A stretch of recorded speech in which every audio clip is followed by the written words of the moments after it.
Chennai asset அறிவியல் மற்றும் தொழில்நுட்ப கல்லூரியில் மின்னணு வணிக மாற்றம் மற்றும் எல்லைகளுக்கு அப்பால் புதிய எல்லைகளை வழிநடத்துதல் என்ற தலைப்பில் சர்வதேச மாநாடு நடைபெற்றது.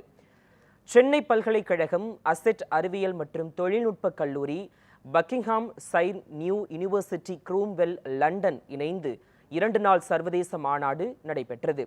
மின்னணு வணிகம் மாற்றம், எல்லைகளுக்கு அப்பால் புதிய எல்லைகளை வழி நடத்துதல் என்ற தலைப்பில் நடைபெற்ற முதல் அமர்வை சென்னை பல்கலைக்கழக பதிவாளர் பேராசிரியர் எஸ். ஏழுமலை தொடங்கி வைத்தார். அசெட் அறிவியல் மற்றும் தொழில்நுட்ப கல்லூரியின் தலைமை நிர்வாக அதிகாரி முகமது ஏ. ரிஸ்வான் வாழ்த்துரை வழங்கினார். அதைத் தொடர்ந்து மாநாட்டு நிகழ்வுகளுக்கான கையேடு வெளியிடப்பட்ட பின் ஆய்வாளர்கள் தங்கள் ஆய்வுக் கட்டுரைகளை சமர்ப்பித்தனர். தொடர்ந்து 2ஆம் நாள் நிகழ்வாக குழு விவாதம் 2 அமர்வாக நடைபெற்றது. நிறைவாக சிறந்த ஆய்வுக் கட்டுரைகளுக்கு பாராட்டுச் சான்றிதழ் மற்றும் நினைவு பரிசுகள் வழங்கப்பட்டன.